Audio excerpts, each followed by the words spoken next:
Let's go ahead and get this, let's get our meeting started here. We're missing Brandon Smith, but he only runs a couple minutes late. But I'd like to welcome you all this morning to our continuing Energy Franchise Committee meetings. And I'm John Hamrick. I'm chair of the committee. I'm also mayor pro tem and represent District 3 on Canyon City Council. And with that, we'll just kind of go around the room and introduce everybody. Ryan Stevens, I'm the city administrator. Steve Andrews, Dunn River, Florence. Hi, John V. Hill with Black Hills Energy. Doug Cohen, citizen. Kirk Souther. Kathy Worthington. Okay. Oh, I'm sorry. Oh, No. go ahead. No. I thought John was going to introduce you as Oh, a I guest. don't know. Go ahead. I can do my own introduction. I'm Dan Blankenship. I am the utilities director for the city of Fountain. Okay, now, I'm Carol Dunn. I'm a citizen and member of Canyon City's Energy Future Committee. Emily Tracy, member of the committee. Thank you all. So we have an agenda, but what we've done in the past, and we'll do the same thing today, is hear from from Dan first, and then we'll kind of jump into our agenda. So do we have any online attendees? Jerry Fried. Yeah, she's in the attendee room. Yep. Okay. Hi, Jerry. And those in the webinar in the attendee room, you can't hear them speak back. Right, So right. Okay, so Dan, with that, we'll hand it over to you to tell us what you'd like to. Oh, okay. I'll just give you, maybe start with a little bit of my background, so you know who you're talking to. I just happen to have grown up here in Canyon, graduated from high school, Canyon City High School in 1981. I've got my bachelor's degree in civil engineering from Colorado State University. Most of my career has been with municipalities. I think I spent 3 years in the private sector, maybe 3.5 years in the private sector, working for a private consulting firm in lower downtown Denver in the late 90s. I've been with the city of Fountain for a little over 1.5 years as their utilities director.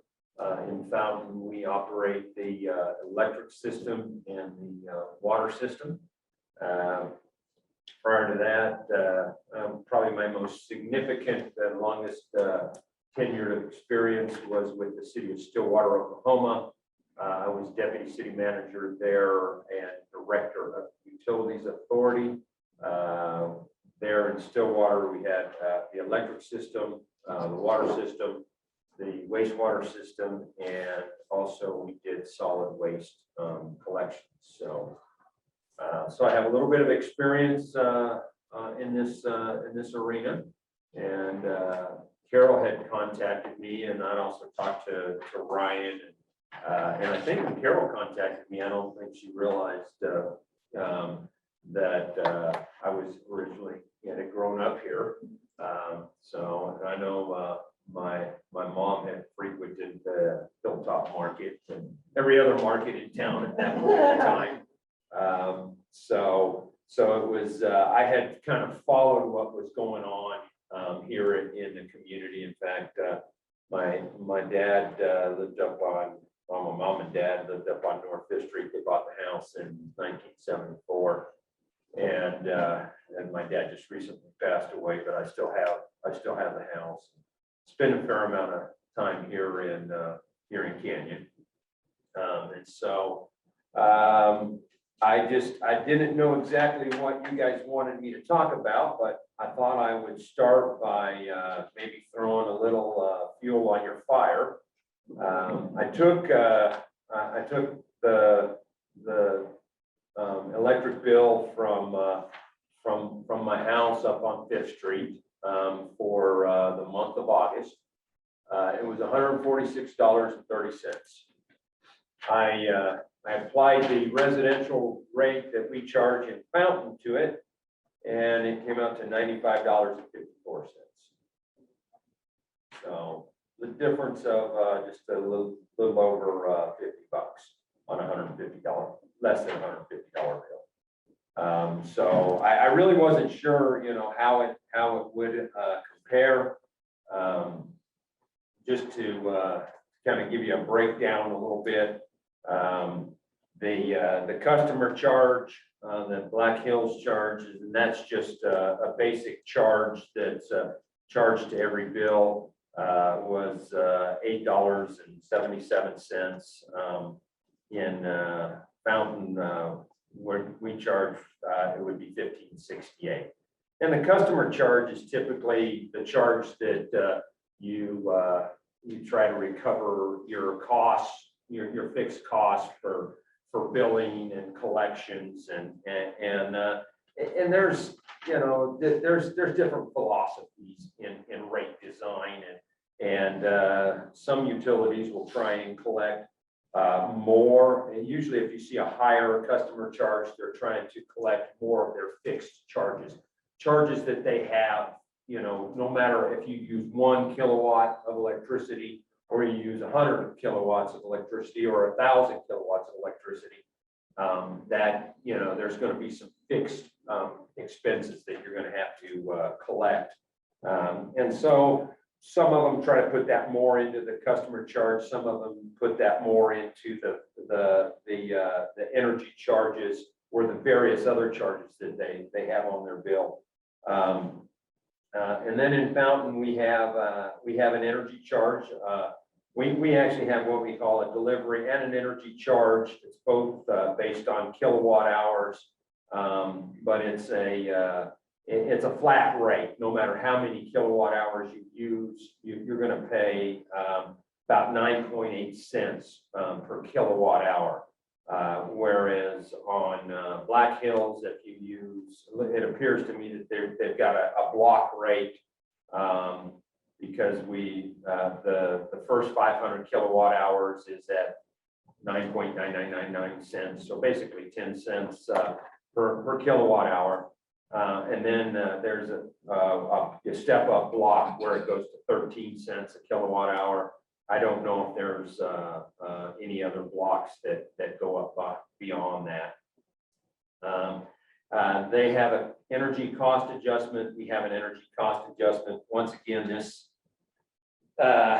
you can put the cost of purchase energy or the cost to generate energy into your base rate, but because of fuel especially, there's some variability in the cost of generating or purchasing electricity. And it comes back to, again, philosophy on how you design your rates. We went through a rate design, cost of service study this last fall, and we went through and redesigned our rates. And as a utility director, my approach is to try and keep the rates as predictable as possible, because as a municipal utility director, I work for the ratepayers. It just so happens that the ratepayers are the members of the community, and it's community owned, so they're basically one and the same, the owners of the system, as opposed to an investor-owned utility, which is ultimately beholden to the investors in the boardroom, although they may be serving the members of the community. But here in Canyon, you as customers don't own the system.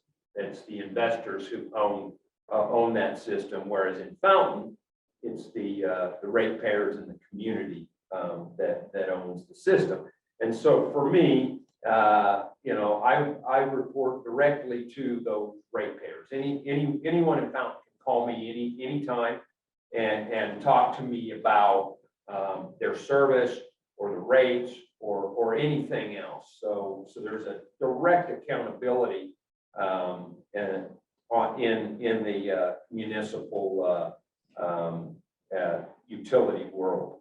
And what do they call you? Oh, well, usually Dan.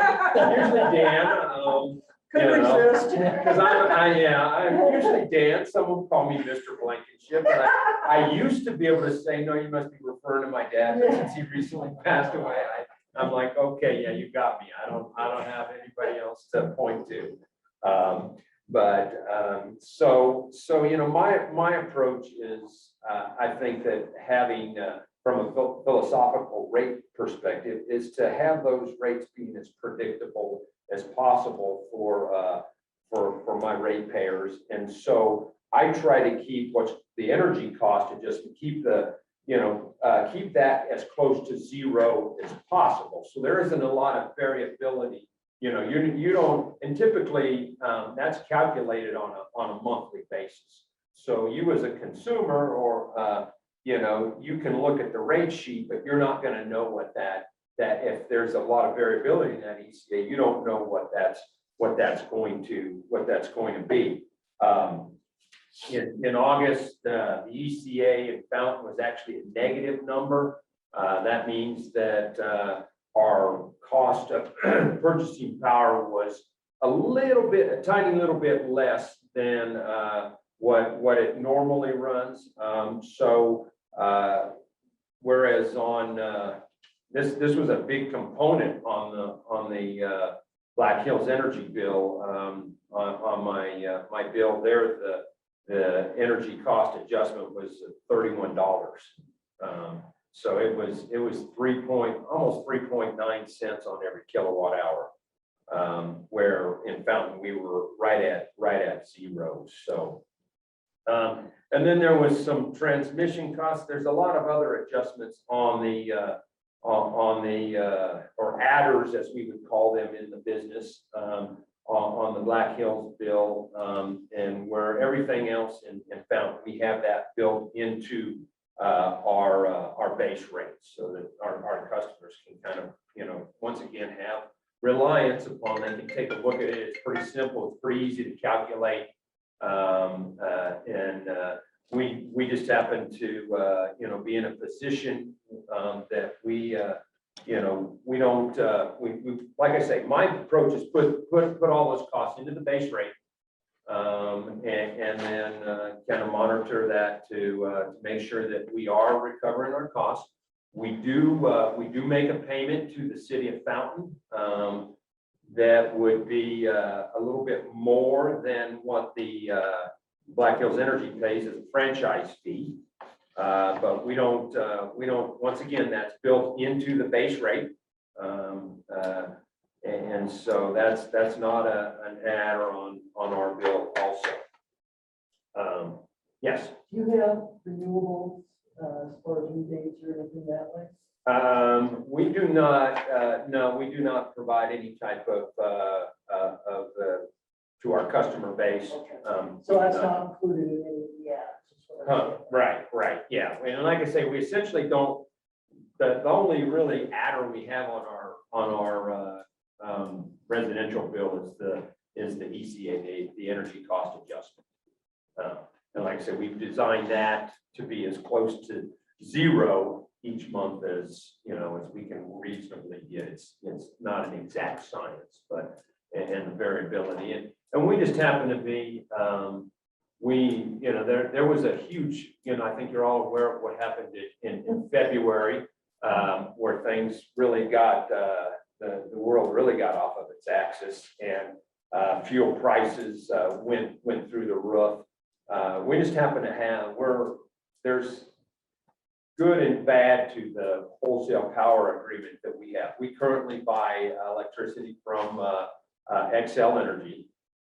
That's a contract that's been in place. That actually, there was a Twin Eagle Resources, I believe, and Xcel, they assigned that to Xcel, I don't know, 2 or 3, maybe 3 years ago, before I got there. We basically pay a flat rate for the energy that we purchase. So there's good and there's bad on that. When I first saw it, I really wasn't in favor. I didn't like it, because I felt like, well, okay, we're fixed no matter what. Well, in February, oh yeah, I was very happy. And I still, because you're gonna, I think Excel is maybe has, I don't know if they've gone through the PUC to get rates approved to recover the costs. And that's in the process. I know that Carl Springs Utilities, they put on a big adder for their natural gas system and for their electric. Of course, as a municipal, our board, our city council is the board that takes action on that and regulates that. And it's so we're able, just like Colorado Springs was able to respond to that pretty quickly, as opposed to investor-owned utility that have to go through the PUC to get that. So you'll kind of see that coming down the pike at some time. And so we were in a position there that we did not get hit by that, because we had little risk. We had, and so that's in some instances you win, in some instances you lose. There, we were a big winner. But like I say, if I were to negotiate a contract, I would have negotiated a fixed price, because I think there's a lot more advantage to be able to have more of a market rate over long term. It's just like you do your investment for your retirement fund. You can take the real conservative route, and you're going to say, okay, we got guaranteed return rates, but you're not going to get anywhere near than if you played the market. You're going to have you're going to have a 2008 or whatever it was when things tanked. But over time, I think you come out a lot better. And so as far as, I'm a huge proponent of municipal electricity. I think it's in the communities that I've worked, in the communities that I've been the utilities director in, it's a huge benefit to the community. In Stillwater, we made a significant transfer to the general fund, much more significant than what we make in Fountain. And it paid for a lot of really great things in the community. It helped out the general government tremendously. And in fact, in Oklahoma, it was really the story of the haves and the have-nots. There were about 67 municipal utilities or electric utilities in the state of Oklahoma. And Oklahoma, somewhat similar to Colorado, you're heavily reliant upon sales tax to fund local government. And so those who had electric utilities then also had those utilities to generate not really what I would call a operating margin as opposed to a profit, but that was then reinvested in Main Street, so to speak. It did not go to in the investors who lived anywhere in the world. It went right back into Main Street. Sorry, I seem like but it seems to me as if you're almost double taxing, in a sense, your customers. Because you're taking utility money and putting it back into the general. Oh, yeah, we had that argument, or there was people who made that point, too. But it's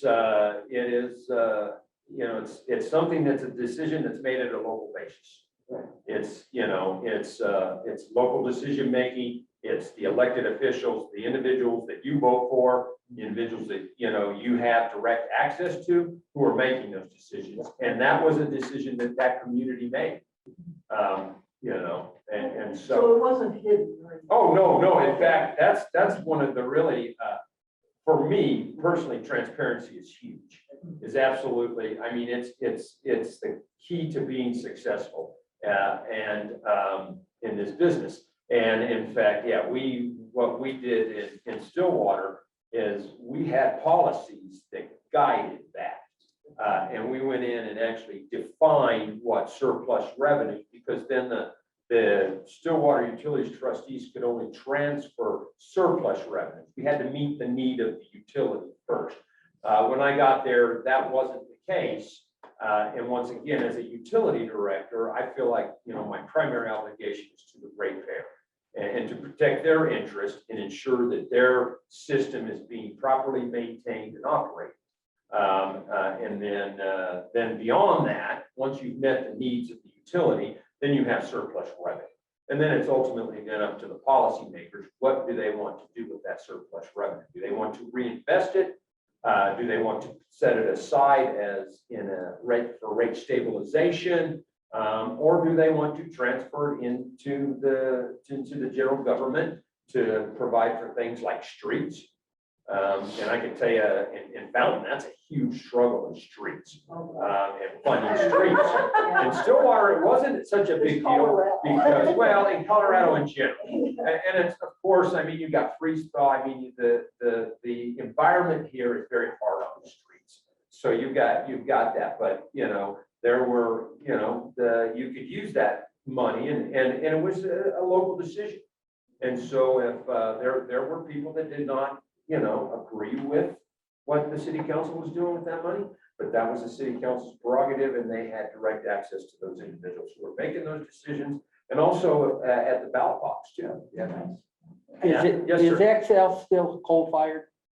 They have a broad range of generation resources, but they do have coal. That's their big plant, right? No, 46% is coal, the rest of it is renewable. Okay, so when they have to switch over, I'm retired. Oh, okay, all right. when they have to switch over, you surely, and build, either convert that plant or build a new one, probably a raise in rates to you folks. We have a contract that has a fixed price. For how long? Through 2027, and then we, through the end of 2027, and then we go to Guzman as our supplier. And with Guzman, we have a fixed price. Yeah. Okay. So we took all the risk out of, and local government is tends to be more conservative, It tends to be more conservative. And like I say, it's not my favorite approach. It wouldn't be the approach that I would have recommended. But it does, we're guaranteed. And our contract with Guzman, I think, is at least 10 years, maybe 15. Do you buy any power from Guzman now? No, we do not. Okay. We have three sources of power right now. XL.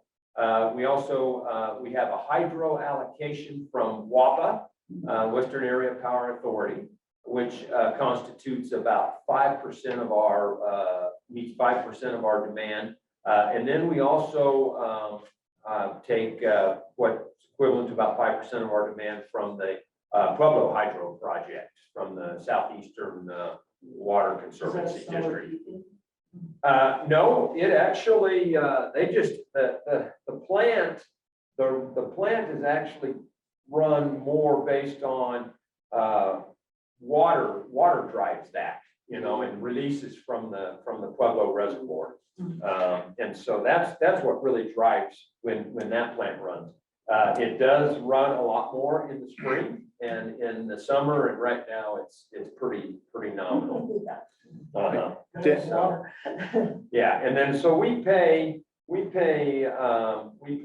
a cost for energy to the Southeastern Water District, and then we also pay them. We basically pay them the direct cost for transmission to take it from Pueblo up to Midway. And Midway is the large substation that's just a little bit south of Pikes Peak International Raceway there.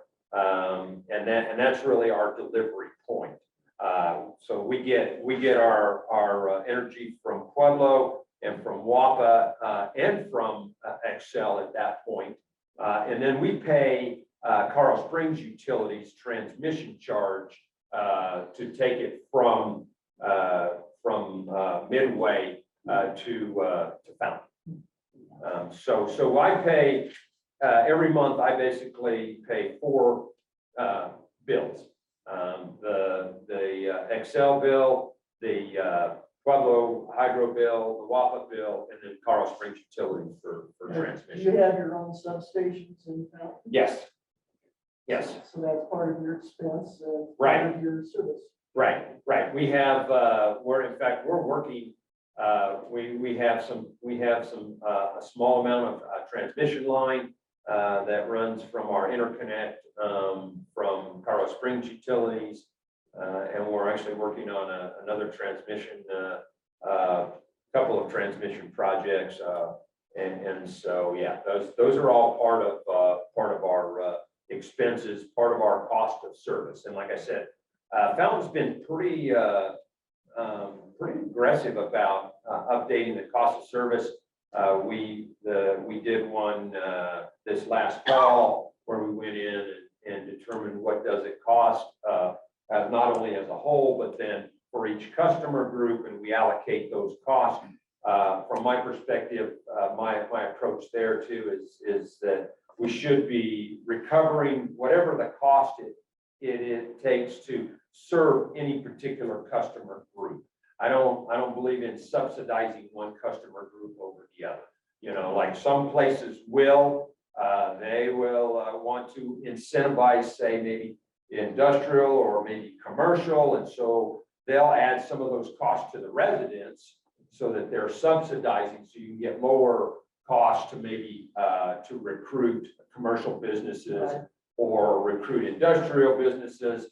And, you know, you come back to, well, you're charging this customer group more, but then on the flip side, they say, well, we're bringing in jobs, we're infusing in, economic development into the community. And so there's That's where you justifications, can use some of your profits to go towards economic development. some do. The city. yeah. If that's once again, that's, the local decision makers, just, determination on how they. We had Paul Erickson from Sangre de Cristo come down and talk to us. Right. And he said his view on that was cost causers should be cost payers. And I agree 100%. And you have to, it's not only, from across your different customer classifications, but you also have to look at, from a generational perspective, that are you recovering the total cost from today's customers, what it takes to actually serve them? Because a lot of times, I've seen utilities that they kind of clip along looking at more of a cash basis. Yeah. What does it cost us to operate our utility today?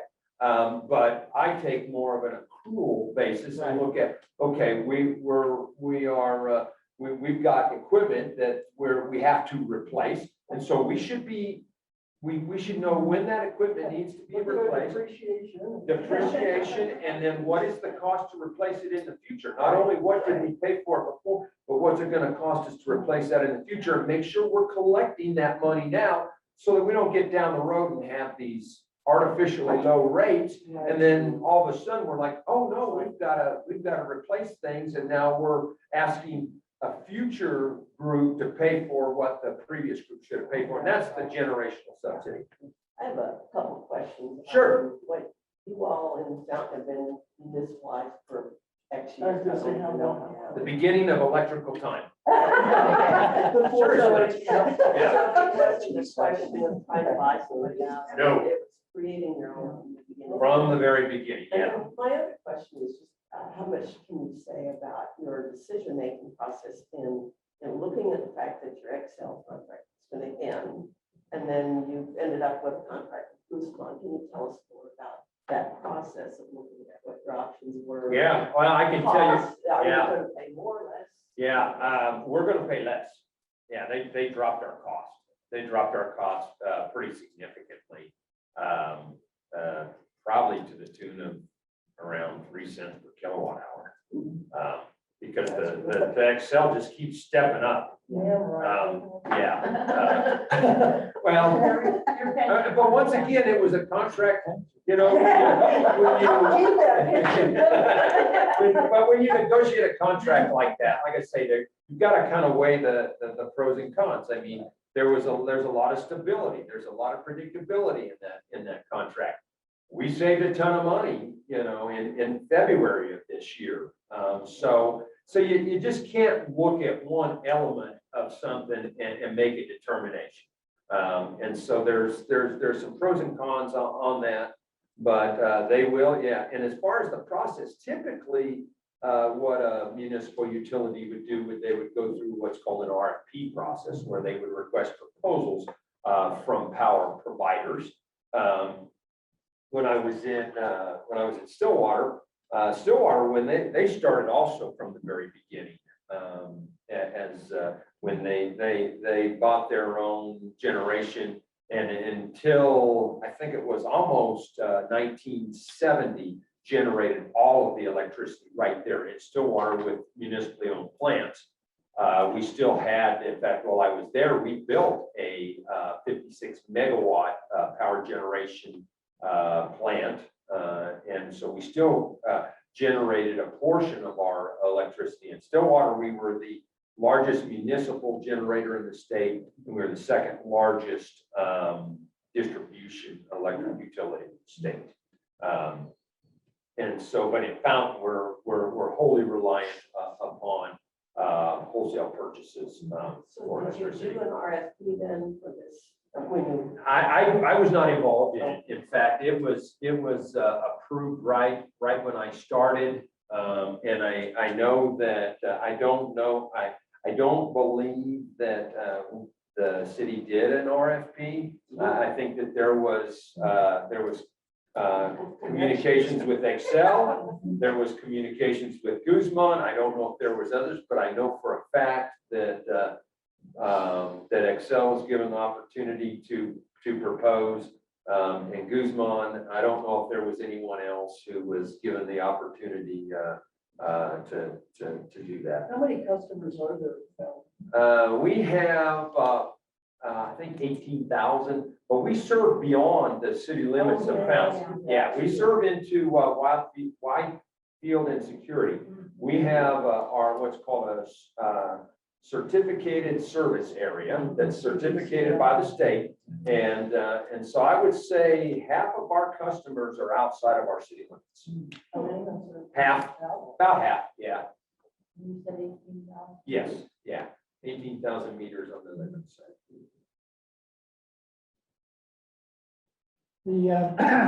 So you have a new contract with Guzman. How much volatility is we expect out of that contract? I mean, we went through another zero. Yeah, that's what was negotiated. Contract. Yeah, How many years is it? I think it's 10 or 12 years. Yeah, and it starts in January 1st, 2028. I mean, there's a chance. We don't know what the power future, what it looks like, and it's driven, a lot by fuel. We're moving, in general, the country's moving towards renewables, but until the battery technology is to a place that it can actually store energy, a significant amount of energy over a long period of time, you're going to have some sort of fossil fuels backup. And that's what we built in Stillwater. We built a natural gas internal combustion, a reciprocating engine internal combustion plant that's a very quick start and very easy to ramp up and down. And so basically we offered that into the market, into in what's called the Southwest Power Pole Integrated Marketplace, and we offered that in on a day-ahead basis, but they also ran us real time because they actually called these units wind chasers. They're gonna dispatch. They're gonna use what's called a production model to dispatch all the resources throughout the region to meet the demands that are expected. And of course, they're going to dispatch the lowest cost, because what they're trying to do is across the board get the lowest average cost of power to all the customers. And so get right with you in just a second. And so a lot of times they're going to dispatch wind and they're going to dispatch solar resources. But we don't even need a full cloud cover to have those solar resources drop way down. And sometimes the wind doesn't blow when in fact, a lot of times when you've got the highest demand, the wind isn't blowing. So we had, they would literally ramp us up and down from the South SPP headquarters, you know, to meet the demands in that particular area. Yes, sir. So I'm a little confused, like old man get. That's okay. I'm not very far behind you. Now, I'm you- there with you. You told us that your contract with Guzman will not change, is that correct? That is correct. Okay, It's a fixed but price. did I just say that there's, down the road, when that contract starts, are there variables? Are you locked into that right now? We're locked in And you're locked in till 2038? approximately, yeah. Yep, yeah, you're not confused. So, Yeah. Dan, in those contracts, is it unlimited usage at a flat rate or are there caps? We actually drop down. If we go over a certain amount, we step down. Okay. And so, yeah. And there, it was really kind of it's a unique, it was a unique, very unique contract. Guzman is making a payment to the city of Fountain right now. And that was part of the contract negotiations. And we use that money basically to offset our cost right now. So, And that was just part of their. Package to- right, oh, yeah, Wire the business. yeah, right. Doing the break into market discounts. Um, At this point. They're- Yeah, I'm sure, I've got to believe that, they obviously, I've met with their CEO, I've met with their attorneys, I they're- met I don't with think the people that we deal with, they're seasoned utility people. They're in the business to make money too. And so I'm sure they put the pencil to it and they've, usually, in anything, the group that takes the most risk is probably going to be the group that gets the biggest reward or has the potential to get the biggest reward. We're looking along, that crystal ball is not very crystal looking out, and so there's, they could really take it in the shorts or they could make a lot of money, if energy prices, and electric prices drop, they're gonna do well. But I think that's a good point, that they've taken on the risk, that's the nature of their business. model, Right, So that the city doesn't Right. have. exactly. My ratepayers aren't taking any risk. They know what they're getting. They know exactly what they're getting. And even with that, we're still able to maintain incredibly low, retail rates. Quick question to John. Yes. Do any of your units there in Pueblo, maybe I'm getting things confused, but do any of yours, are they connected into the pool or anything to where yours are being utilized when? We Your do customers sell don't- energy on the open market when we have opportunity, absolutely. Okay, so Yeah. does the Black Hills ratepayer get a benefit from that? Yes, they get 90% and we retain 10% as incentive to continue to do it. And that's the regulatory commission Yep, that's, has mandated you to give 90% back. the way I'd said it, that's what was agreed upon, yeah. I mean, they gave us But I a mean, small it's a incentive, regulatory but yes, thing. it's a regulatory Uh-huh. approved thing. So Dan,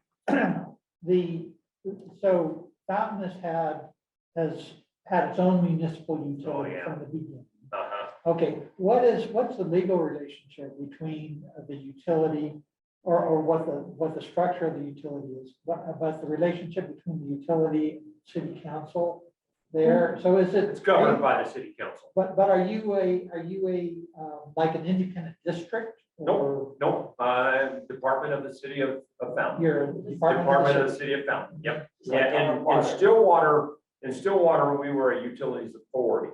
But the same 5 members of the city council were the same 5 members of the utility authority. Right. Now they had in Stillwater, there was what's called a trust. It was a trust. It was a trust formed under the laws of the state of Oklahoma. And they had specific obligations as trustees, which when I got there, they didn't really recognize. Once again, being the advocate for the ratepayer, I stepped in and said, hey, guys, you do have to take that city council hat off when you're in the utilities authority meeting. And these are your obligations as a That's what led trustee. you to having me come in. No. If you want to know that story, that's all. Yeah, Then So- by the state of Colorado, you're an enterprise fund. we are an enterprise fund. Both electric and water are separate enterprise funds. And yeah, sometimes the councils don't recognize that either. But interestingly enough, in Colorado, the general fund could subsidize, I think, up to maybe 10% an enterprise fund. Do you know that, Ryan, or? That sounds may about not. right. I don't know the Yeah, exact percentage. It's kind of a, I don't know, to me, it's a ludicrous concept because as an enterprise, I mean, you should be charging your customers what it costs to Yeah. provide that service to them. You shouldn't be subsidizing utilities with tax money, Yeah, you know? yeah, one way, but not the other. That's, well, I just don't think it's good. I just don't, philosophically, I don't think that's the appropriate approach. I was in Lubbock, Texas, Uh-huh. when XL, well, at that time, what, New Century Energy Public Service Company merged with Southwestern Public Service. In Lubbock, you would go down the alleys and you had you had Southwestern on one side and you had Lubbock Municipal. And that's one of the reasons I went down there.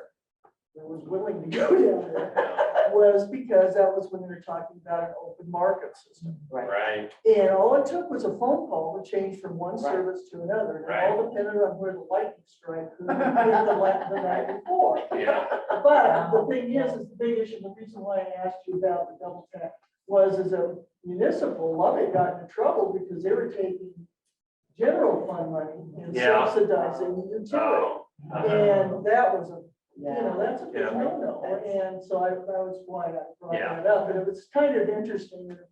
Right. The marketing was a whole. Oh. it was That so retail competition thing. Oh, doesn't work. No, That's it- why, Colorado with the PUC stuff is not looking at that. at thank all. God that Yeah. we're. yeah, to be able to support two different infrastructures. Right. And not, yeah, it's And they finally, insane. XL said, here, take it. Yeah, They did. It is, it's Yeah. insane, and I'm gonna tell you, as big as a proponent as I am of municipal power. And the places that I've worked came out of the chute, started day one, so they weren't in a position where they had to try and buy somebody out. I'm telling you, in today's world, you're gonna have to really, really, really, really give some thought to that. Because it's very, very I'm gonna say almost cost prohibitive. If you undertook that, it will be not your generation or maybe the next generation that benefits from that action. It's gonna be multi-generations down the road. And it's just, Boulder's a great example. They spent tens of millions of dollars. Well, no, it's a great example of what the world is, where we're at right now. I mean, they're not the only one out there who's tried to buy out. They had, and I lived in Louisville for 10 years. My ex-wife grew up in Boulder. I know Boulder pretty well. But I'm in Canyon or in Fountain for a reason. For a real good reason. Yeah, that shoe doesn't fit me. Neither does she. Yeah, unfortunately.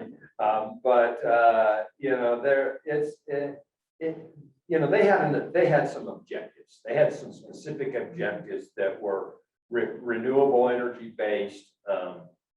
And I think they ultimately ended up, if not achieving those objectives, got very close to achieving those objectives. Because XL, I think they really wanted to keep Boulder, and I think that they did what it took to put a package on the table that was attractive to the community, attractive enough that the community says, okay, we're hands off. We don't need to try and get into this business. Well, and it met the culture of what XL was planning. Yeah.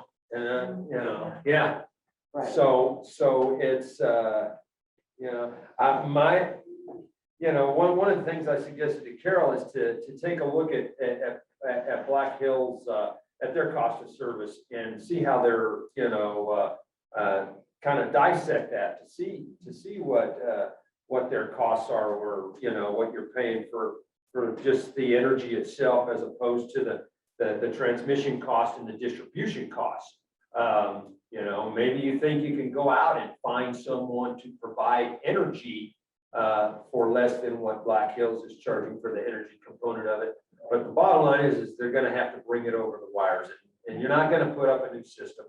You're not gonna be able to do that. Or, if you go out and try and condemn or purchase, I read the editorial in the paper, so you're gonna have to condemn, Black Hills is not for sale. But interestingly, and you may know this or may not, that when Core Electric was the IREA, but when they spoke with us and then in the letter they sent here to the city in July, they actually put in writing that they would present, they presented a written proposal on the back up.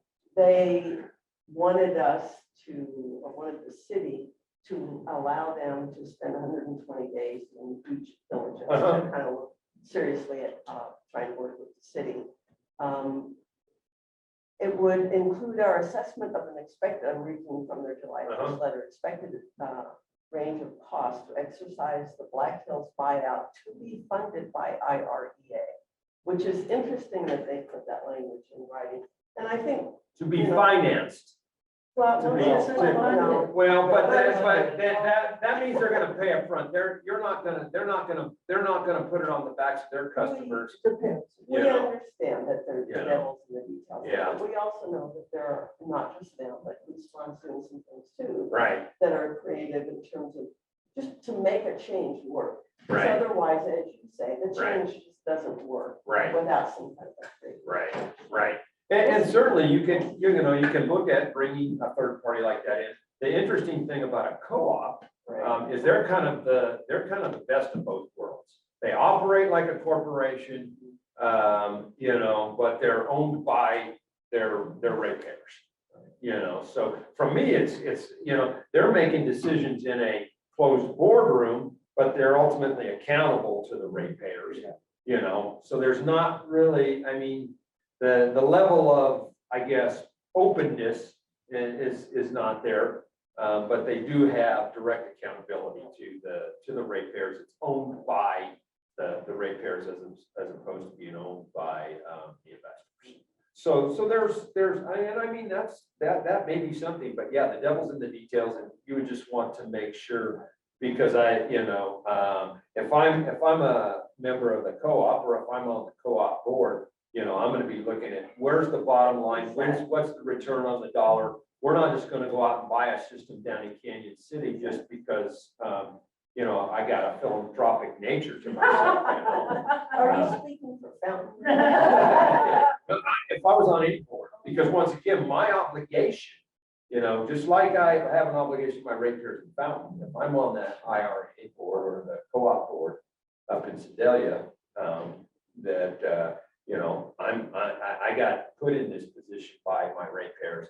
I'm gonna do what's in the best interest. And in fact, that's one thing I tell my staff when I got Fountain, and it was a big thing in Stillwater. And I tell the council and I tell the ratepayers, I says, anything and everything that we do is we need to ask ourselves, is this in the best interest of our ratepayers? And can we publicly say that? And if we publicly can, then yes, that's something that we should then do and continue to do. But if we can't,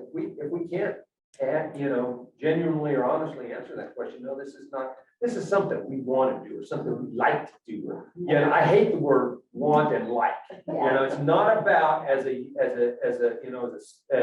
utilities director, as a government employee, want and like, just get rid of it. What are we going to do that's in the best interest of the people that we serve? Because these four walls, we don't serve what's inside these four walls. We serve what's outside these four walls. And the only reason these four walls are here is because of what's outside these four walls. And so I preach that all the time. Customer comes first. Yeah. All the Bible. The community, yeah, and your customer, that's right. That's right. You know, Yeah. this person keeps walking in the door, allow you to get paid. That's So right, you yeah. treat them right. Yeah. Well, interestingly, Cory, we'll see where this all Yeah. goes. Sure. They have apparently a lot of growth occurring within their boundaries, just, as Uh-huh. a development. So they have an interesting financial situation there already. Plus, Right. they seem to have a new CEO, whatever. Uh-huh. Aggressive, wants to run the world kind of a guy, I think. His name isn't David Swank, is it? No. Good, excuse me, okay. Okay, because I know a gentleman by the name of David Swank, who was the CEO of Central Electric Co-op in Stillwater, Oklahoma, and took the just very, very similar, created a bunch of corporations, and just kind of this take on the world, and pretty soon was getting what I thought the co-op into business models or businesses that they had no business being in. Well, No, I mean, they were getting into, they were doing things, trying to do things in the market that people were already, doing, that were experts at. They were trying to get into everything. And after about 5 years of that, the board said, wait a second, this is not going well for us. They're spending a lot of money, speculating on their ratepayers' backs, on their members' back. Oh, yeah, yeah. And so I was not looked upon favorably because they wanted the city to participate with them. And I did not believe that was in the best interest of our ratepayers. And I had some good, strong evidence to support that. And he didn't like it when I used that evidence. Yeah. In fact, tried to play politics to shut me up. And that just doesn't So work. what happened to him? He ended up leaving. I don't, all I know is it was after, yeah, if you were across there, it's like, just give me a call. But yeah, he left, I was after I had left Stillwater, and of course, once again, they're in a closed boardroom, so I don't think anybody really knows. Well, there's probably a handful of people that know. Probably signed some sort of deal that. And they probably use the shovel to bury it. Yeah, they used to shovel money to him to get him out the door. Yeah, Well. yeah. So Dan, Yeah, John. the energy picture is gonna change a bunch. And it's kind of baked into the pie already by what the legislature did in 2019. And what they said is that by 2030, we're gonna have a 50% reduction in greenhouse gas emissions, 90% by 2050, 80% by 2040. And what that means is everything's gonna be electric. Cars, lawnmowers, you name it. I have an electric lawnmower. It's great. Not me. I'm just telling you, So the issue is gonna be yeah. being able to find the electricity to supply all those uses. But how are you guys looking at that? What are you? Well, once again, we have these contracts with these suppliers that they will meet our demand. We've taken the risk out of that. You have recourse if they don't. Well, we have contractual recourse, Well, right. legal Yeah, recourse. Yeah, I mean, what else do you have at the end of the day, unless you go out and build your own stuff, exactly. Well, if there's no power available, I don't care how many contracts you have, you don't get power. Yeah, we saw that in Texas, right? Yeah. In February. Well, I mean, thank yeah. goodness we're yeah. not running. But unless you're running your own, unless I'm like in Stillwater, Oklahoma, and I got my own plant, but then again, I'm relying upon fuel to fire that plant, gas. And if they don't deliver gas to my plant, I'm not generating electricity. So, unless you basically own it from the source to the meter, that's the only guarantee you have. And really, there used to be vertically integrated utilities. And that's kind of gone by the wayside when the federal government first went in and they started to kind of break that down and bringing in, independent generators and independent transmission owners. And because before that, yeah, I mean, everybody's got their hands in the power business now. It used to be vertically integrated and a lot of times they owned, but they probably didn't own the coal mine. Maybe some of them did, but, and they certainly didn't own the railroad. But there's God and then there's the railroad. Yeah. God and shoots. That's just the way it is. And so, I think there's always been some potential interruption in that supply chain. I mean, unless you control from, like say, the fuel source to the meter, there's always gonna be that risk, no matter what. And so that's just, the world was in it. We happen to be, and I talked to the folks at Excel, I talked to the folks at Guzman, where we're at in Fountain. We're in like I say, we're right next to Midway. We're a very extremely robust transmission area, extremely robust transmission area. Partly because of Fort Carson, partly in all the military presence up where we're at. We're in a very favorable place. They're not gonna lose. Yeah. And I mean, when the rest of us do. Yeah.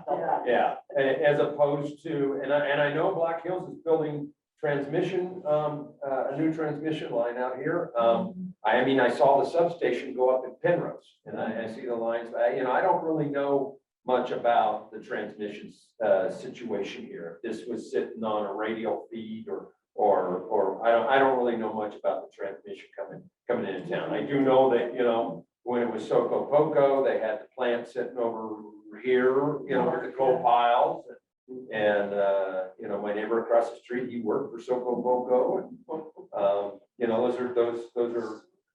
That's a new one. Oh, yeah, Southern Colorado Car Company. Oh, Yeah. sure. Yeah. Get with it. Great kilowatt. That was even before. Yeah, I'm dating myself here. But I was just a kid then. But so, there's opportunities out there, and, are you paying? Not you, are we paying? Are we paying? We're paying. And so if you look at, okay, well, can we get down to where Fountain is as far as, and maybe that's gonna be probably pretty difficult thing to do, because I'm just telling you, our costs are just ridiculously low. So you can move to Fountain, and I'll move back to Kent.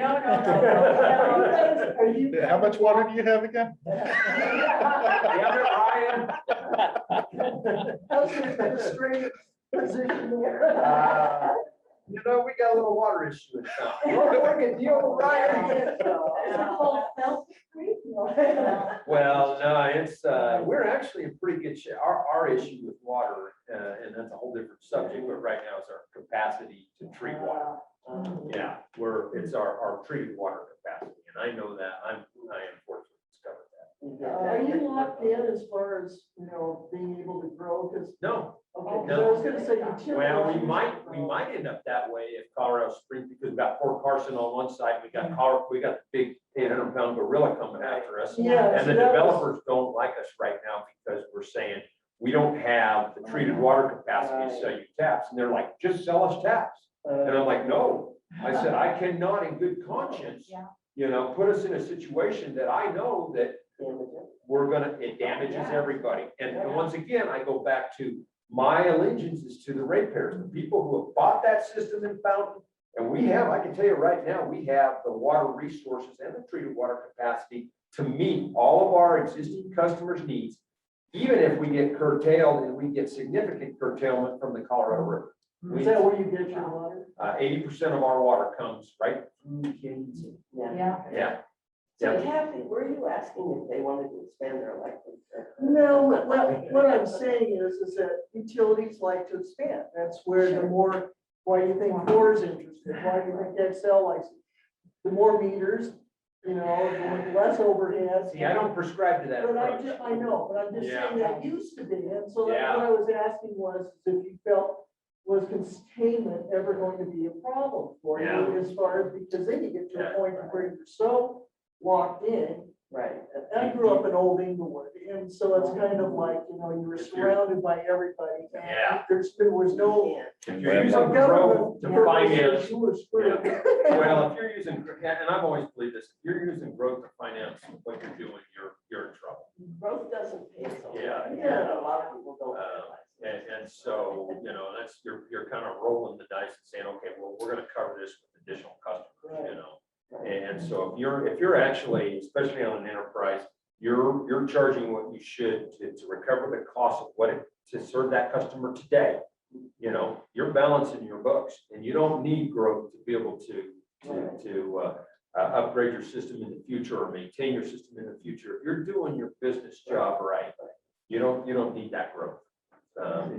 Yes, sir. I just wanted to go back and make sure I understood when you first were talking about your rates at the beginning. Uh-huh. So you basically have a customer charge, Yep. you have an energy charge, and you have an energy cost adjustment. Yes. And those are the three.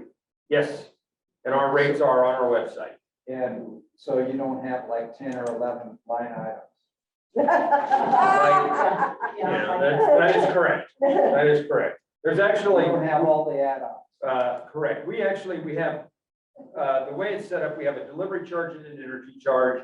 They're both based on kilowatt hours.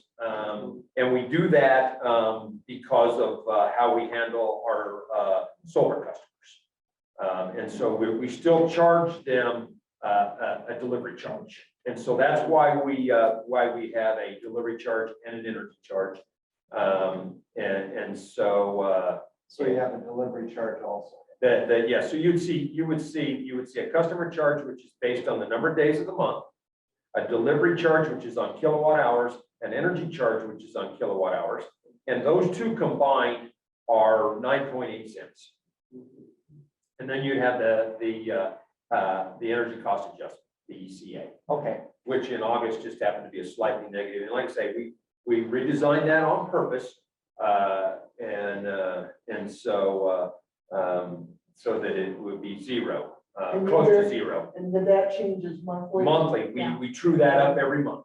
Yep, we true that up every month. So that's a lot easier to understand. Oh, yeah. Easier for me to understand when I'm charging you, Yeah. and easier for when you call me up and say, hey, Dan, you know, because like I say, I put my cell phone number on my business card. And this is strictly residential, right? That's residential, and we have about, I think, 12 or 13 different rate tariffs based on the different customer classifications. So Dan, have you installed smart meters throughout your system? Yes. So if push comes to shove in the future, as when you know, as people move away from greenhouse gas fuels, and you have to shed load, you could do that. I guess theoretically you could, but, you know, we're not gonna do that without the customers, you know. Well, we're not gonna, I mean, that's a commitment that we made in Fountain when we put that system in. I mean, we're using it as a tool to better manage our electric system. We're not using it as big brother or managing our customers. Our customers manage us. And that's a huge deal. I mean, that's. So are you familiar with the 2021, I guess it is, new electrical codes, the International Electrical Code that are coming out? Yeah, I'm not in particular. Colorado is looking at implementing those and making those mandatory, as well as the city of Denver. And they require two things, you know, the ability to shed load, in other words, smart meters. Yeah. That all new construction required to have a smart meter where load can be shed. And that no longer will natural gas be allowed as any type of energy into new construction. Oh, well. What? Say that again? Right. No Well- longer can you will have the choice to have natural gas versus electricity in your house. So your house is now all electric. Yeah. Right. Like All I mean, solar. you know, the Like thing that, is, like solar. Oh I my mean, God. that's, I Yes. don't know. I mean, the state of Colorado is governed by everything north of the Palmer Divide. Yeah. You know, I live in, like I said, I grew up in Canyon, I live in Fountain, and spent a lot of time in Canyon for. I'm to the point where I hate to go past the Black Forest, and,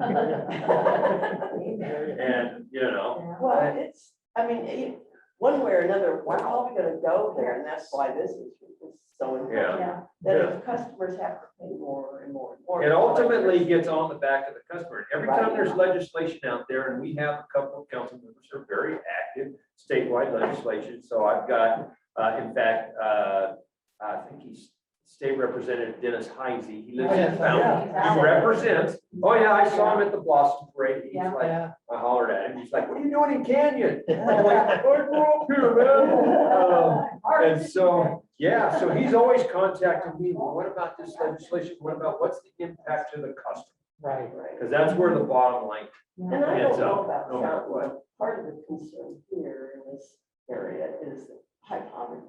And I Oh, don't know yes. what it looks like. oh yeah, no, you're right, you're I mean, absolutely it's a right, Substantial issue. yeah, So it yeah, it impacts is, the low income, it impacts businesses that are Yep. just trying to get by. oh yeah, without a doubt, yeah.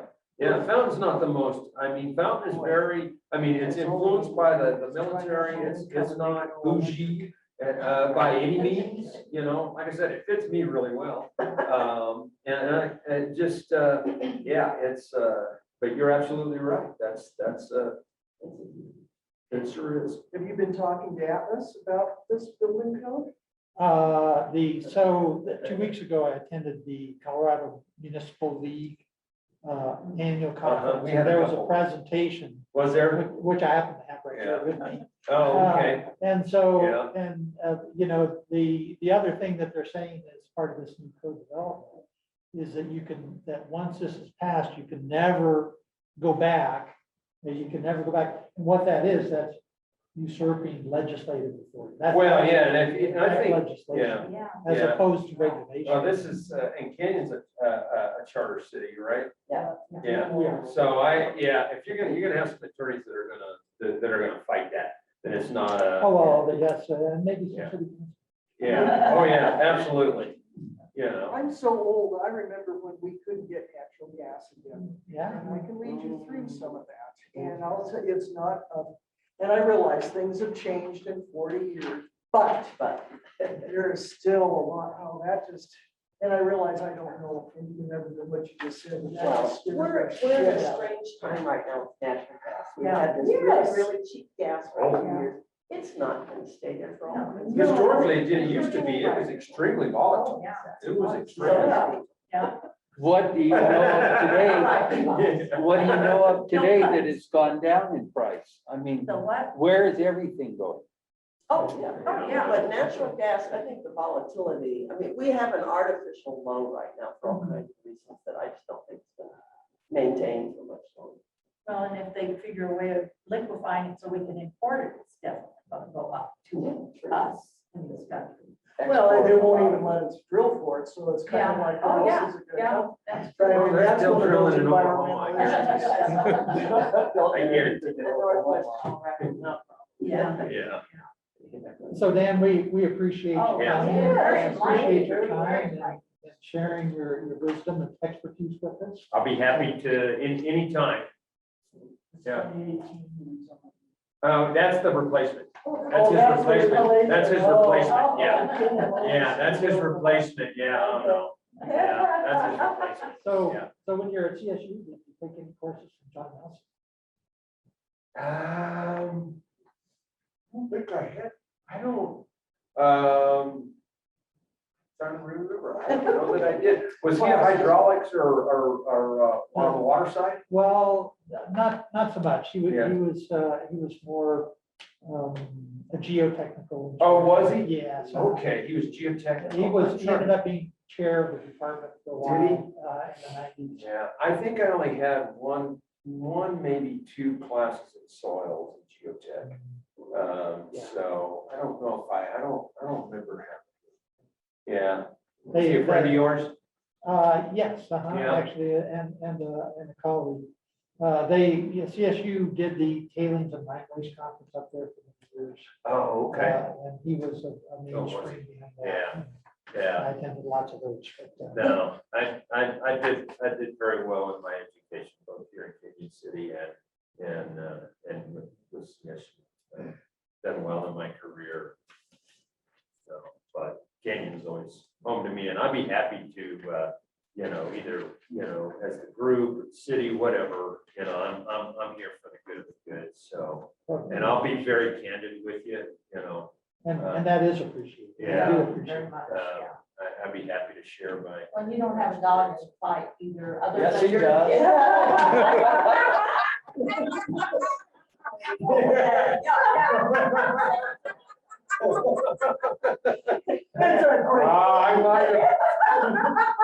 I might have read some not so nice comments on one of the bills I paid. I kind of felt bad afterwards, because I'm sure it was just, someone in the, in the accounts receivables who got that fight.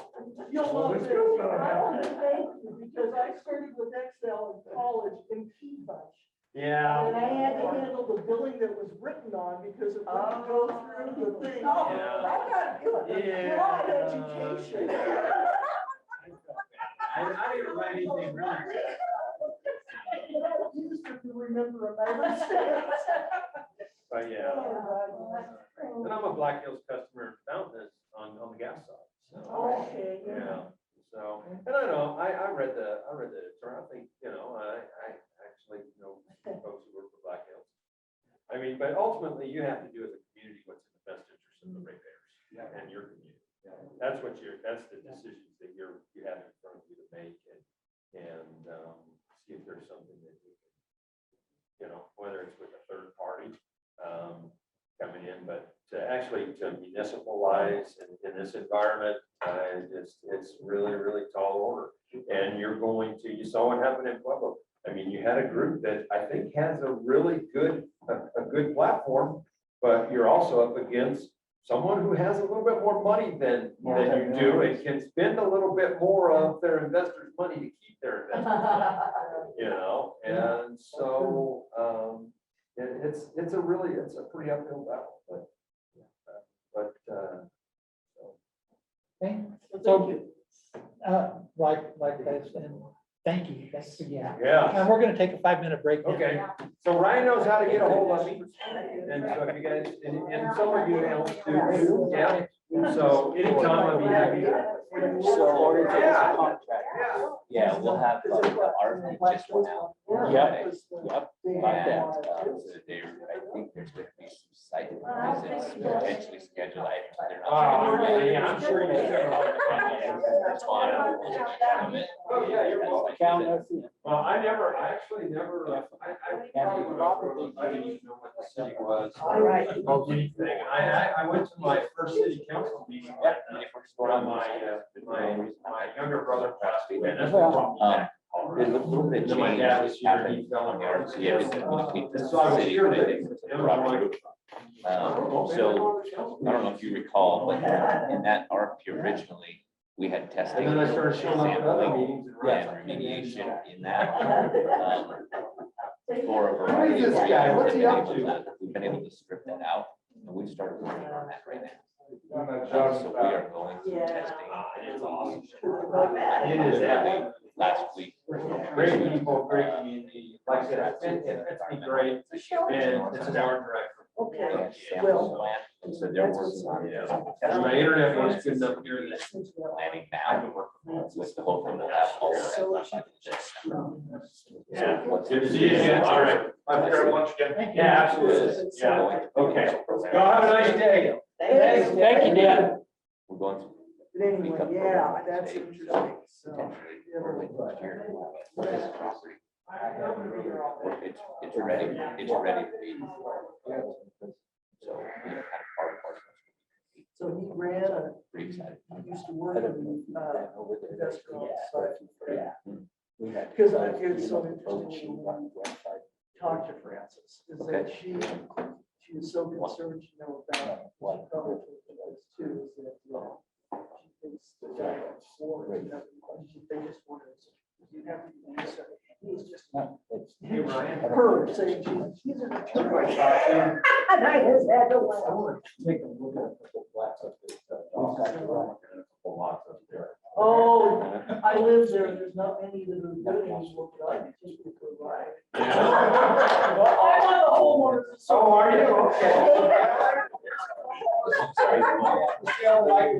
Okay. Not really. Yeah, just have enough soil. Yeah, yeah. Drainage is a real issue. And now. For us down here. Yeah, no kidding, yeah. Sounds like we can use this moisture that's coming. Yeah, Yeah, I'm Well, gonna take advantage of the break. yeah, go ahead. But you were saying something. John Lee. Oh, I just laughed. Huh? because- No, So she's probably going to the bathroom. That'd be a good idea. All of her, and I don't like, I mean, it's fun to listen to, and I just, we got two, so. I don't really feel one. Yeah, but it sounds like they got their shit together. Oh, well, and it's too bad that our forfeit bearers were not more foresighted. But, you can't go back. Exactly, I think, it's like, it still won't go. Yeah, we'll take it. I know you were gonna be here, I would, right, but, hey, go to Manny Collins tonight, he's getting lasagna tonight. Oh. They conned me into that. I was gonna say, I didn't think you were doing much catering. Well, you know what? Depends on who. Famous last words, this is my fourth, but at lunchtime today. Oh, my God. There you go. She did the co-op thing. Yeah, but the co-op thing, that's my meeting tonight. Oh, So I like making more. Well, what I need you to do is like, when you get a contract, you let me know what meeting and I'll show up. I said, well, that's good. Yeah, he probably won't be on that. There you go. So you're not the city county. Oh, my God. Very good, okay. We'll see you, Beth. Is she trying to sell? What's that? Is she trying to sell pizza Madness? I have heard that. Oh, really? Yeah, I You don't know. know, if that's true. they got their fingers in a lot of stuff on Main Street, Yeah, my car, yeah. lots. Yeah, exactly. And I don't know of everything I see down there, So. would seem to me that Pizza Madness, other than if she wants to get rid of the But I work, did have fun yesterday. would be the one that they would keep of the most going. Yeah, exactly. Well, and she was so smart when she bought it, she just maintained the menu and didn't change anything. And then I think she went and she bought the brewery and tried to change the menu and stuff. But once you're doing your own thing, it ain't as easy and stuff. So I mean, I think she learned a very big lesson, and so she's a smart woman. They know what they're doing. She, well, I think she is, she's the, I agree. I know what you're saying. I told you. Yeah. I'll tell you, I'll be really interested. I'm gonna try and pick up that contract and see what it says. Because, so core, whatever, so when I felt because they had similar issues, they wouldn't get the power. Great. Yeah, but it didn't matter. It didn't matter. Corporate power plant. Wow. They're serious, so. But some. She's trying to. you would think so. So they flew back. So They can't use it. contact tracers. Oh. Steve, how are you doing? You know, Doing okay. if Doing it's okay? required, Yeah, I've had some back problems that are Oh. fairly serious. Yeah. Kind of shot. yours is good. I'm doing better at working on exercises. I know. I look like I'm looking. Well, Doing things that are. been there and done that. I mean, Yeah. gee whiz. Hey, what, so is it a disc problem? Low backs, Low back? Yeah, they're. sciatic. Oh, yeah.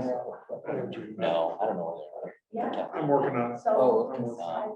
I have some people working on it. You're gonna We'll see how it goes. they are, I think Hopefully they it'll said. continue getting better for a couple of months. It got continually worse. Yeah. The Yeah. fountain story is interesting with Kuzma. It'll be interesting to see, to hear Kuzma Yeah. describe from Kuzma's perspective. Absolutely. Yeah. Absolutely. And the switch over, does that mean you can no longer see it? Does that mean you remove construction? Either gas or. Like, yeah, but I don't know, I haven't looked at those building codes yet. I would imagine that's up to local adoption. Is that the case? Those are all up to local adoption, What's right? that? The building code. Well, Building Everybody- code is, yes, yes, but it all depends. Because we have a statewide mandate for greenhouse gas reductions. I'm not sure exactly how that shakes out. And that's kind of why I was asking about if you guys know anybody that can speak to that. the other thing the state's looking at is mandating that municipalities are within so many versions of the most recent building code. Yeah. So. That's where they're gonna They get. get you sooner or They later. get you one way or the other, just like with what's going on in the US today. Yeah, Interesting. it's, our vaccine was never gonna be mandated, right? That's what the man said. Technically, it's not a vaccine. No. Okay, let's get back together here. So what I did on today's agenda, and what we've got, coming up is I figured that we needed some committee time to be able to talk a little bit about what we've seen. And we have that also after Guzman, presents to us some more committee time. Because we are shooting for November 17th as a presentation to the vision. And- Oh, Doc, how can you do that? That's without having the information from court, that's the 120-day one. Or are you just saying what we found out so far? Is that Sure. what you do? Okay, Sure. gotcha. Okay, It's an interim report, I think is what we called it. okay, yeah, all right. It's clearing my mind up here. Technically, with as substantially as the ground is shifting underneath our feet, I don't think we're ever gonna be done. Well, Yeah. no, yeah, So what's gonna be included in this interim report? That's what we're gonna talk about. What have you been reading? Hmm? What you've been reading? So that It's this Kirk's novel or not? there may be other things that we Yes. want to add into this or a Okay. separate That's why it's important. paper or summary that we may want to put together. But so this would be a main part. But we haven't decided yet, exactly what we want to see in the interim report. But, probably, one of the questions we have to decide is, how are we gonna make that decision? How do we as a committee get together to decide what are the components of the interim report? And so maybe what I would ask everybody to do is to think about that. And, email me your ideas on what you think the interim report should look like. That's great, but let's also talk about. Sure. I think, it's kind of like brainstorming or whatever. Yes, that's fine. We'll benefit from each other's thoughts. You betcha. And that's, what we probably should do is get some ideas on the table, unless we wanted to do a brainstorming session. I'm open either way, but, well, sure, absolutely. The question is, Sure. the question is, what do we want to do first? Do we want to go up, think about it and, maybe collect some ideas and then brainstorm? Or what? And so what my predilection would be is to everybody think about it, send in ideas, we'll get them all recorded. And then other than today, the first opportunity we're gonna have to do that is November 8th. And that would probably be appropriate, having, because we will have heard from Goose Pond by that time. And so that would seem the timing to work out good, unless someone has a different. And John, I do have a PowerPoint that I've been working on that we could present on, that I could show on the 8th, that we could, as a committee, look at and just, determine. Based on what you've been Yeah. doing. Yeah. Abbreviate.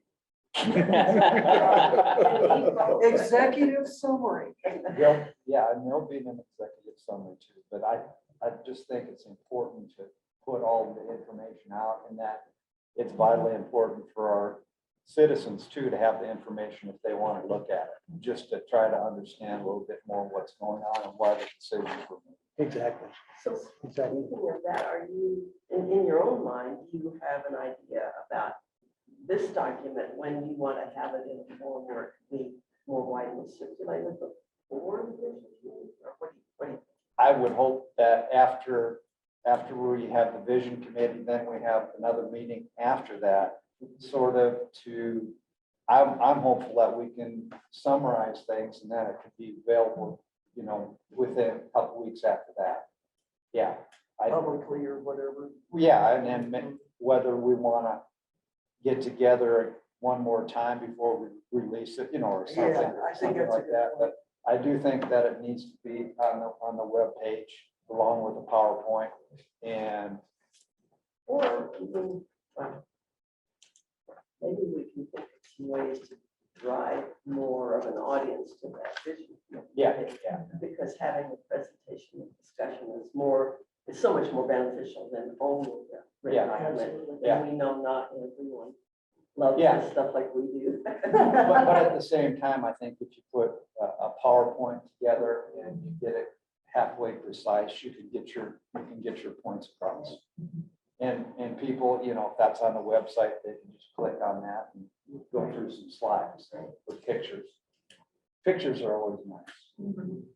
This is probably in parallel, and because I missed the core meeting, I apologize, but now that it's to the council, when does that 120 days start? And do we know what questions we want to make sure that are included in the analysis? So the 120 days started from the first council meeting in October. So that's when they put the resolution in. Okay. Right. So, because we're wasting time if we haven't gotten them to say, this is what we hope to get out of it too, I'm sorry, to put it that bluntly, but that's the way I'm feeling. No, that's fine. Is because I want to make, we need to know Right. what the hell are they talking about? And I mean, Black Hills, of course, is going to come back and say, not only no, but hell no, but we need to know what they can deliver to us in 120 days. It's going to help us make a, And they're going to be doing their work, I assume, focused on their needs, their wants, what's going to benefit them.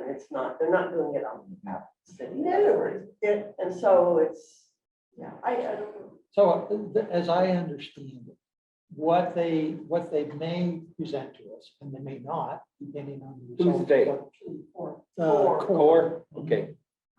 So we're talking about core electric cooperative.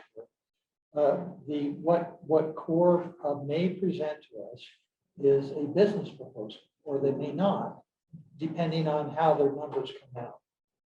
Either way, we get to see what their final document, whatever that is.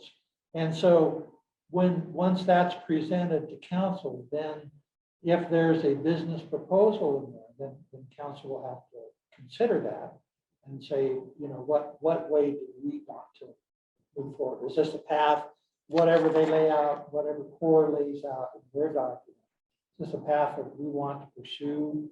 Or what are the risks to the city? What are the benefits to the ratepayers? Also, the rest of the ratepayers. Right. And let me say too, for those who weren't at the council meeting, one thing I said there when I attended last week is,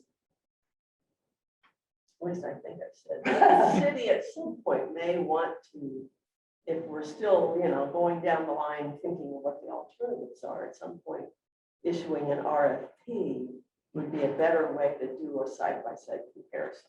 And anybody, including Black Hills, could respond to an RFP. As it is now, CORE might present something in under 20 days that's like the best thing ever, and nobody has any questions, and we go in that direction.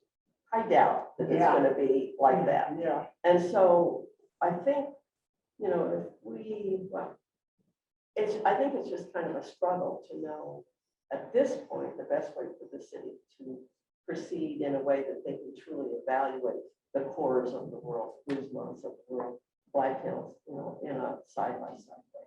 And I've got some ideas on how we can, as a committee, look at that. I've already been working on that. I think that's something that we'll discuss.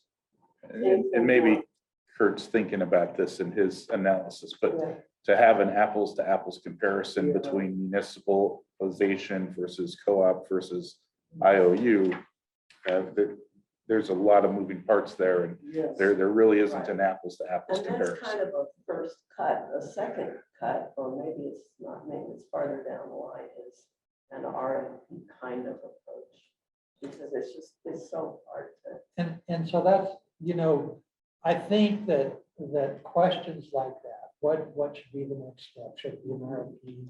What will be fairly evident once we get whatever CORE produces. You know, and that'll be something that city council will take a look at. I'm sure with the same lens that we're applying, or you know, what's best for the customers,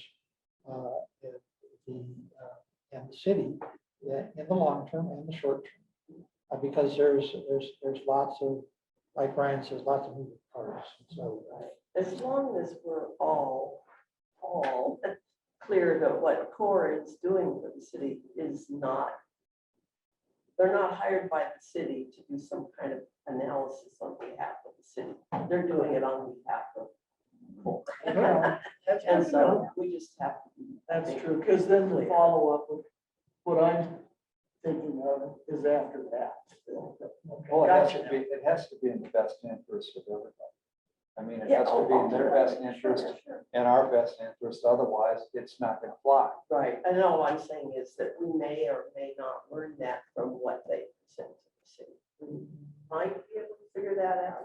We might think, oh, we still don't know. Well, if you have some questions, get them written down and we can, I mean, seriously, if you got some questions like that, write them, now's the time to do that. Yeah. Write them down and get them to John and Ryan. Yeah, I don't think it's questions necessarily for me. It's just, you know, it's like doing a bid. You know, there's a reason there's a bid process for the city and so forth. Or it's interesting to hear what Dan said about before he came to Fountain, that he doesn't seem to have a lot of information about what Fountain did, but they didn't do an RFP. They just kind of talked to Excel and talked to Guzman. Maybe they ended up with the best thing they found, but do they know that? Because they didn't really figure that out. It doesn't sound. Oh, but they've got a structure in place.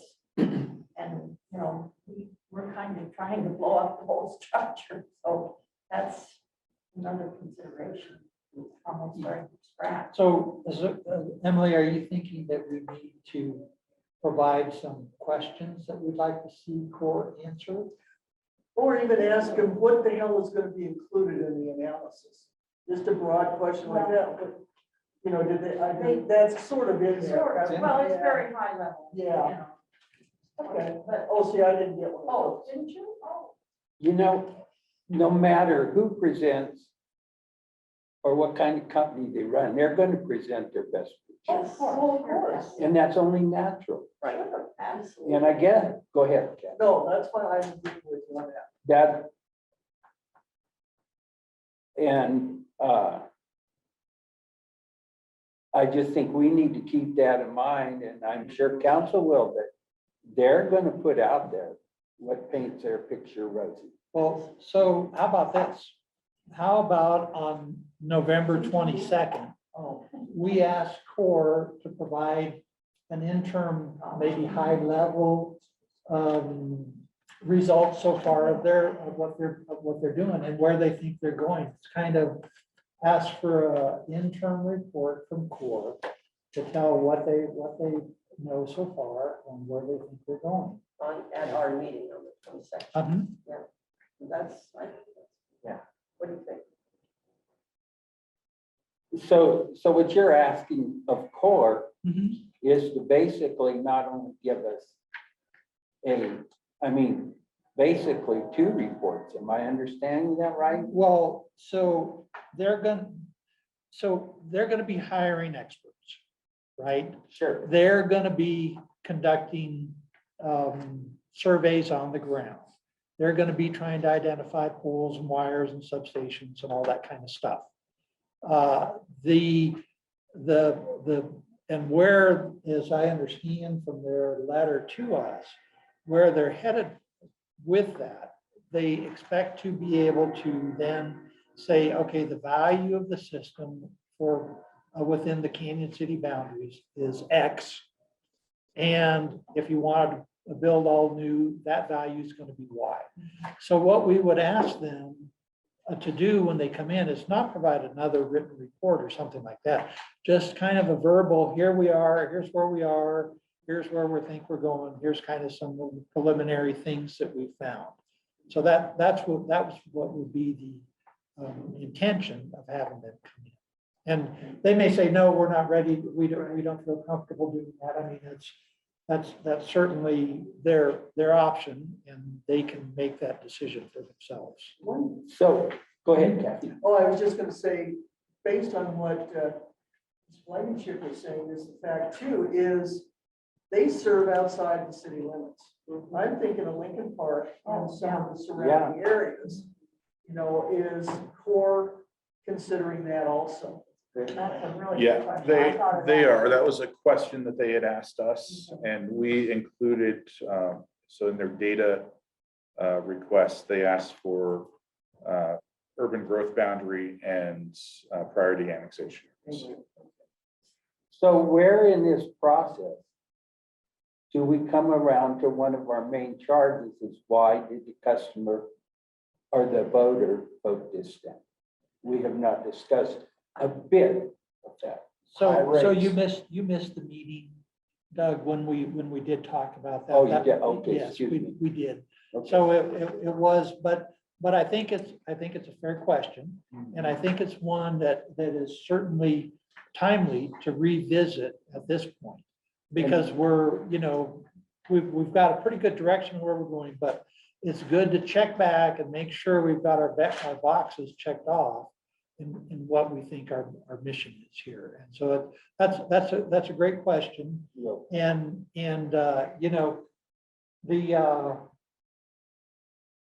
I think it was the, and please chime in here, everybody, but it was kind of the consensus of the committee that it was the voters' perception that if they voted no, they were going to get a rate reduction and no more Black Hills. And that was kind of the consensus. Do I have that right? I honestly don't know that because our committee, Canyon City's Energy Future, we didn't do a poll or anything like that. But, what we talked about all along was the cost. So I don't think, unless we want to do a poll, but after almost a year, I think that would have less value. But unless we want to solicit more input in some rational way, I don't think we should assume anything more than it's about cost. We weren't, and correct me if I'm wrong, we weren't hearing we got to get rid of Black Hills. We were just hearing our bills are cheap. Yeah. So I think. Yeah, I think there's no statistical percentage or anything we could put on why people, but I think if nothing else, you could say it was basically dissatisfaction with their bill. Yeah. However you want to interpret it. I don't think it would have mattered if it said Excel on it or felt municipal, it was the dollars and cents. That would be my. I think that's Yeah. what we And, heard all if there was some perception that the day after the election, that Black Hills was gonna go away and somebody else was gonna come in and your rates were gonna go down. That was not a perception that we fostered at all. And that's silly. That's just unrealistic. And we're not, asking what Canyon City Energy Futures, Oh, no, I know what you're saying. but Theory we've was had- on the we've whole had thing. some And I think it's lack of education by Yeah, the oh, general true. voter. Yeah, In the sense is that the only way you can make it as a broad assumption was it had to do with the bill.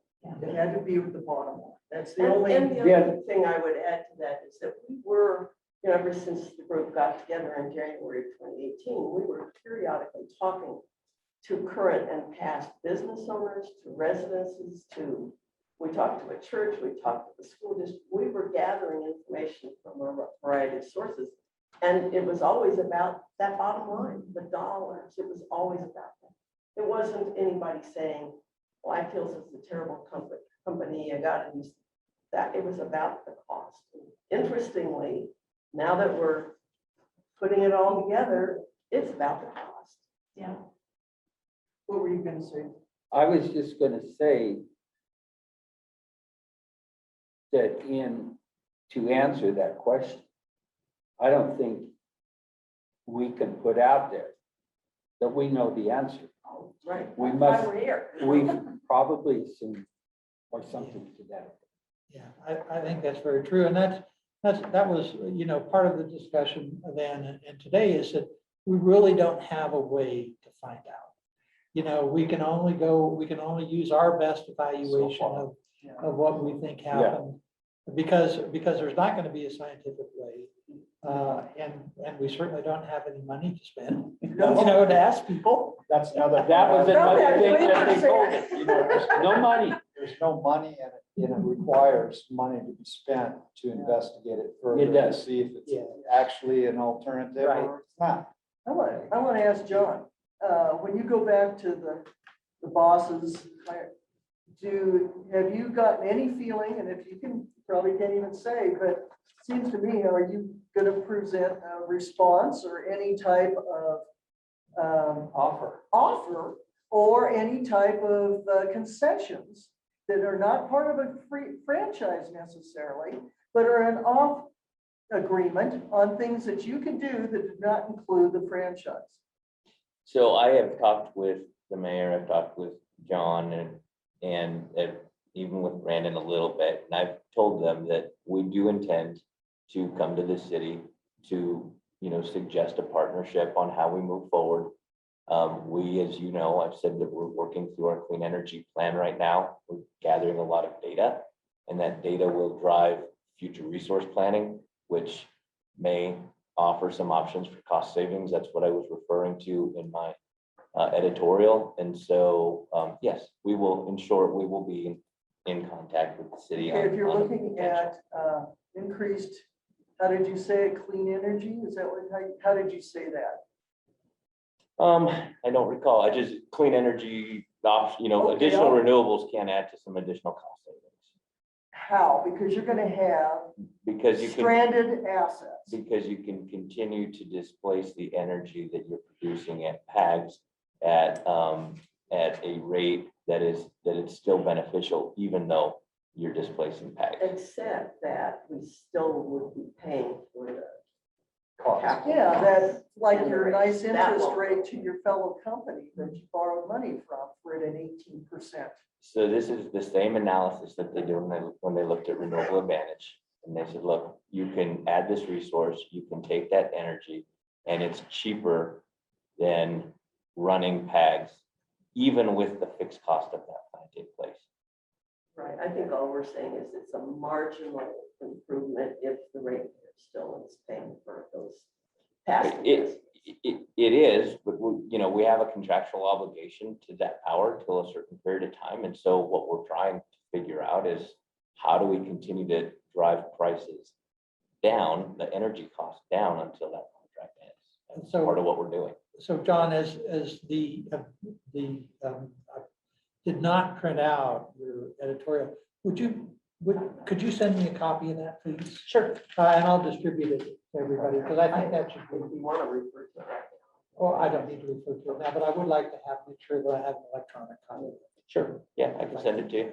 I appreciate that. And I think that what John is talking about, to me, is another illustration of why I think ultimately, sooner or later, the city's going to have to do some kind of an RFP process that Black Hills would approach the city with XYZ and Core maybe, although maybe Core will decide not to, or Guzman, whoever it is, if we can just have an apples to apples way of comparing things where I just anticipate that it might be kind of a struggle for the city.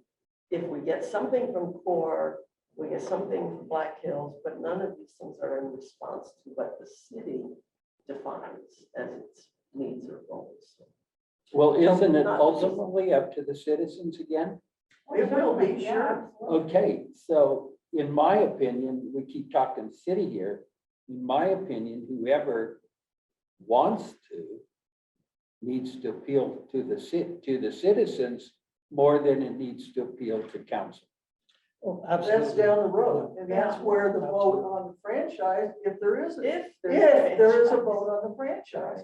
Because who knows who the franchise might be with.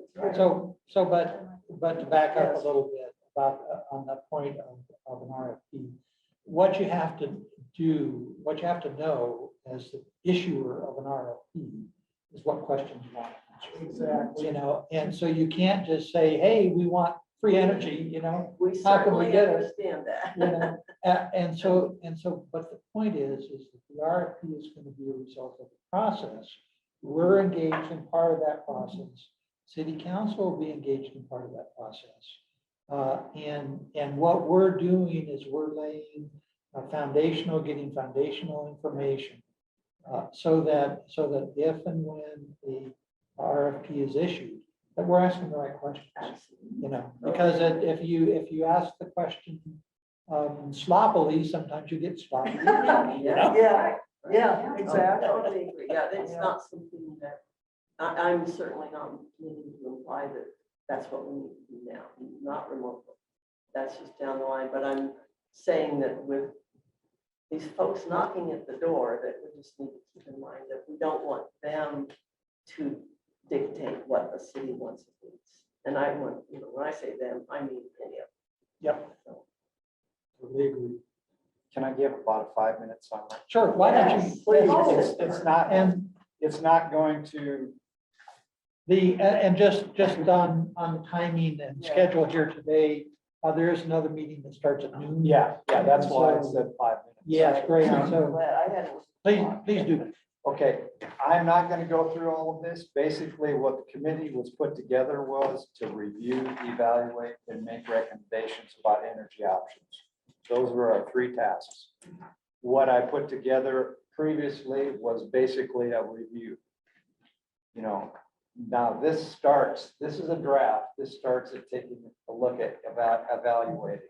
And it includes the review too, though, all the review. Just a little bit, Just a little bit. There's- So there's gonna be 2 documents, then you have a review document and. Well, this is gonna be part of the same report. Okay. You So have this to- is the, This bringing is the us second, up to date. this is, and there's just a little summary in here that I think is important to bring out of the first 52 pages. And that's in about 4 pages. But, perfect. so it's just a little summary of how we got where we're at. But what I'm gonna, then I looked at a little bit more stuff with Black Hills, and after last meeting, it finally came together that the utility model operates with a parent company or a holding company. And then in turn, like Black Hills Corporation is really who we're dealing with. And they have 8 operating companies. And just trying to look through the financials are it's not transparent. Yeah. It's like a spider's web. Everything's just sort of in together, and you really can't, you know, one company will buy coal from another company, and, you know, one company will generate electricity and sell it to another one of their companies, so they're all making money. But it's a little summary that's in there. Next, I went to the co-ops and just gave a background with co-ops, a little bit more of background. And then lastly, I went to municipalities, you know, a municipal utility. And I went through some of the studies that were done in Pueblo and tried to pull out some of the highlights of how, if you wanted to municipalize, what are some of the steps and what are some of the things in the budgets and things like that. And this is not a complete document because as I sat here this morning, I got a few more ideas to put a couple other things in here. But if you take a look at page 25, I think that helps to summarize because what we're looking at is when we evaluate, we've got three different models we're looking at. And this, it'll show you the ownership. You got the board of directors, the operation, for-profit, not-for-profit, the Colorado Public Utility Commission oversight regulation. The rate determination made is not at the local level, it's made at the state level of PUC. The profits included in rates, yes and no. Profits to owners, they pay federal and state taxes and fees to the Public Utility Commission. So like I said, I don't have time really to go into that, but I think that when you're looking at trying to evaluate what the best options are, you have to, this is the basis of how you make decisions. Right. I mean, because each model will have a little different one. Like Dan was saying, he said the co-op has a little bit of both. And I think co-ops are probably one of the only business entities that can compete with corporations. Because corporations have tens of millions, hundreds of millions of dollars spent on legal fees, lawyers, and lobbyists over the years. I mean, that's what you're dealing with. I've had personal dealings with corporations, and they would rather pay an attorney than to do the right thing. Now, the bottom line, their investors, which That's is their their purpose upfront. You know, they say that very clearly upfront. But if just have an opportunity to read through it, I looked into some of the stuff from the corporate report for Black Hills Corporation. I was on page 9, I really appreciate your work, your attempt to try to pull out some of the numbers, because I know that's not It's easy. very difficult, and until last meeting, I really didn't have as good of understanding how this all works, but it's just a. Now, I have a quick question. We say no as far as profits to owners of the municipality. But how do they determine how much extra do they collect that goes back into the general fund? And isn't there an opportunity for the overseers on the council to sit there and say, we want this more? Maybe, So- say so- how you did with the water enterprise, maybe that would. Well, let me rephrase that a little bit, because really, as I understand it, okay, a rural cooperative does not make profits. So they retain the future cost, future capital They're costs. anticipating. So that's a no there, but municipalities, technically, profits can go back to the municipality for use however the municipality decides. Okay. So it does open up politics. does, it Absolutely. does. But local politics is better. Because you But can just control to say- local politics more than you can at state. The other aspect, oh, sorry. That gentleman was first. John, just a reminder, a co-op will collect X, and at the end of the year, their expenses are Y. Right, And then they can also refund some portion at yes, the end of the year. yes. It could be zero Could if be. they run over.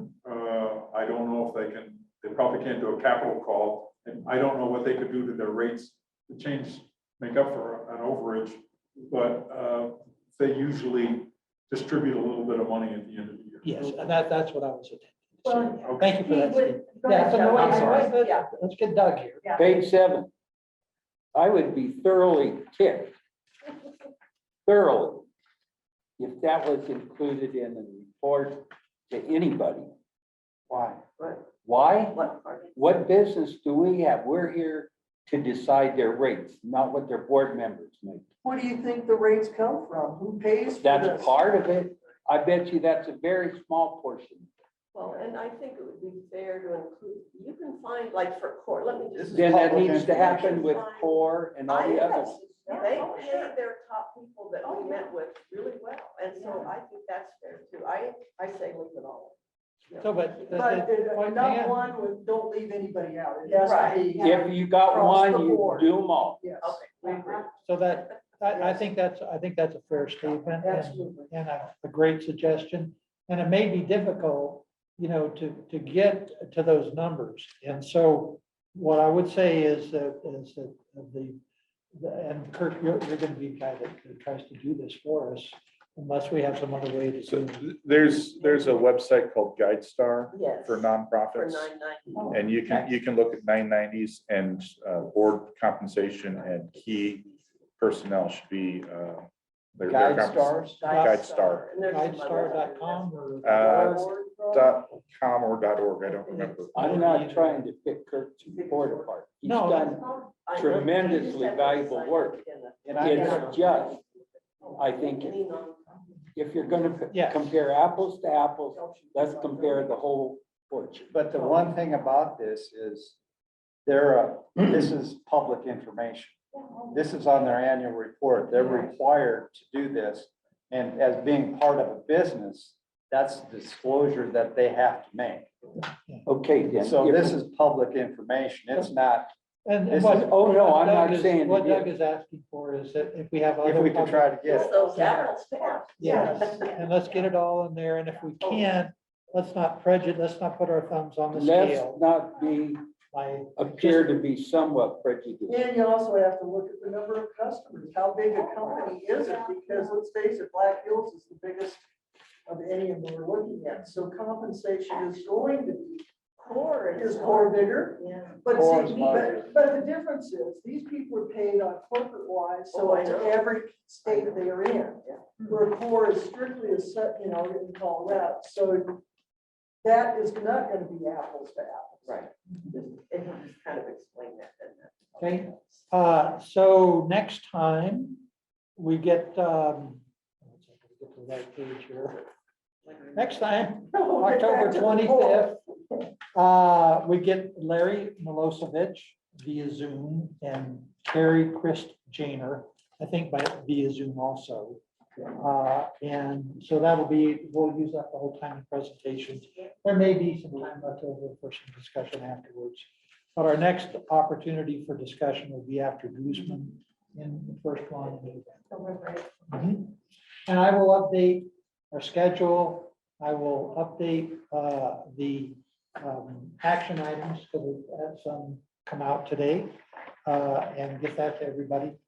Jonathan, are you reaching out to speakers and reading for me, or I need something like this? No, that I GuideStar will, and then I will, look I under will what? actually, Um, and I need to reach out. to You them. should be able to search for them The issue is directly. scheduling. Just They'll be for here the- this time. for IREA and Rural Mountain. And then they have their 990s for the last 3 years. Okay, 990, okay. Should have their 990s. Yeah.